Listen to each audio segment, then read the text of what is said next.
One. So for the last week of class, I thought I'd throw a couple things at you and not give you any assignments. End of the quarter, you're busy. You have a third paper to write too, and turn in on the fourth canon problems. But so I'd just like to see what happens in the discussion board this week. I really have a question for you, and that is,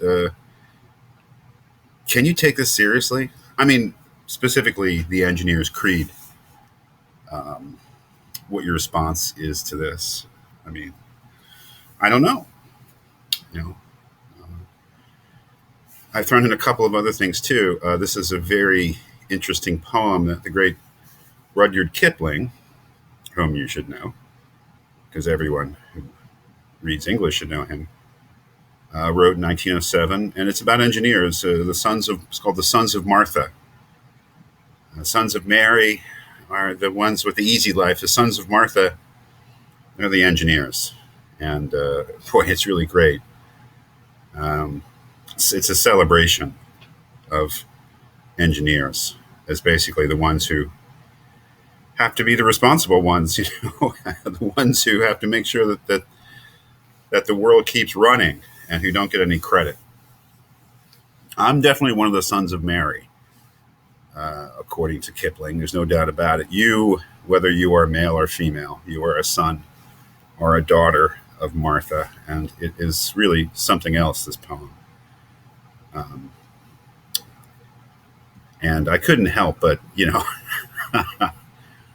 throw in the people I consider to be history's greatest engineers, who are, of course, all Star Trek engineers. With really, you got to say, the greatest one having the largest picture, Geordi LaForge from Next Generation. You should be able to, I think as an engineer in America, you should be able to name all the Star Trek engineers, starting with Scotty, moving through DS9, Chief O'Brien, Voyager, B'Elanna Torres, only female chief engineer, and then we'll throw in Tucker from Enterprise. It wasn't that bad, really, but Geordi LaForge, man.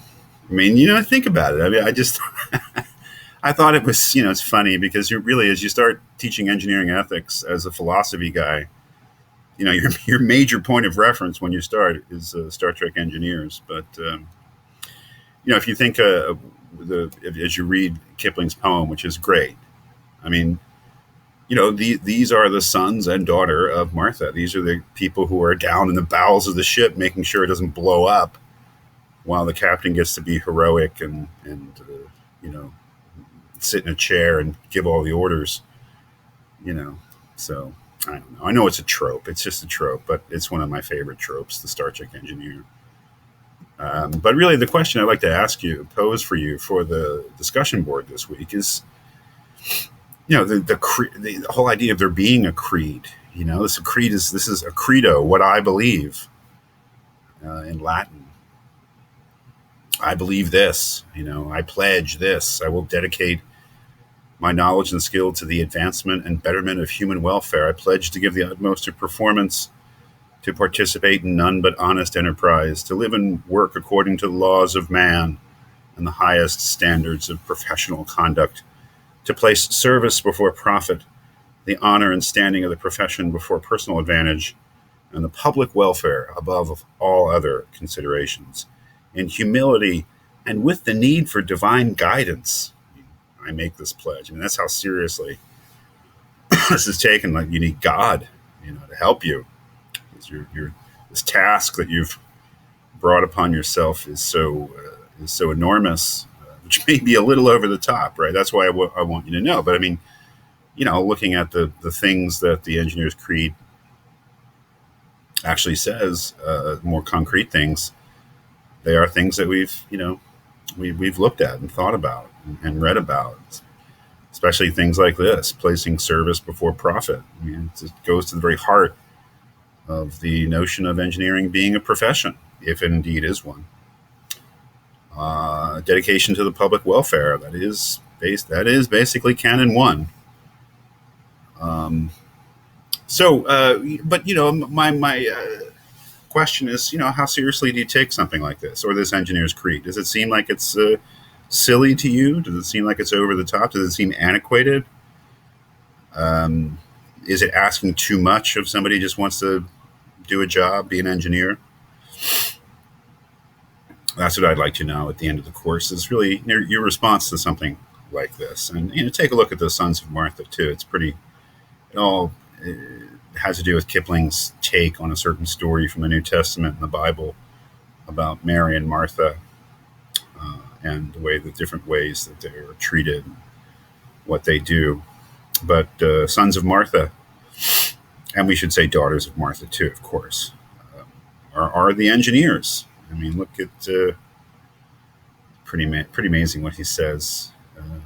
I love this part here. They do not preach that their God will rouse them a little before the nuts work loose. They do not teach that his pity allows them to drop their job when they damn well choose. As in the thronged and the lighted ways, so in the dark and the desert they stand, wary and watchful all their days, that their brethren's day may be long in the land. That ideal of service and that idea of sort of thankless service, because after all, engineers might go on to become entrepreneurs or high-level executives, but as working engineers, they're never going to get super rich, right? So in a certain way, being an engineer is this sort of hidden service, this unappreciated service, and just sort of taking responsibility. Right? I love these first few lines.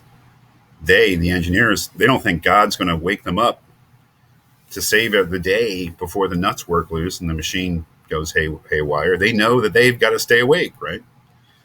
They don't teach that God's pity will, forgive them for dropping, their job before it's done, whenever they damn well choose. I mean, engineers know what can go wrong, and they've taken it upon themselves to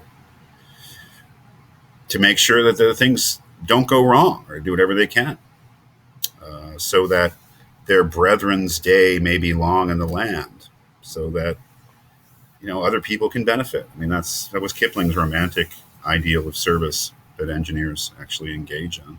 So I thought it'd be good to take a look at that. But I really do want to ask you specifically, how seriously do you take this creed? I mean, if you're called upon do you think engineers should recite something like this in public in front of other engineers? There are such rituals, which means engineering kind of, has this connection with Freemasonry. Let's face it, it's a sort of secret society sort of thing. But I won't go into that. I'm not, Kipling was a Mason too. Kipling was crazy, while being one of the greatest writers in the English language. But would you do you think people should say this aloud? And if you were called upon to say it aloud, could you do it without irony? I mean, could you make this pledge in a sincere way? I'm just curious. Obviously we read different things about being a professional, whether that means anything, whether engineers really should be considered professionals, or whether we should just, consider it business ethics. And so, I mean, it's really up to you to respond. So I'm curious to see how people will respond, especially to, the engineer's creed that, take a look at. Everyone should know all the Star Trek. That won't be that, there's no exam, but that wouldn't be on the exam. Although, there you are, you're following in his footsteps.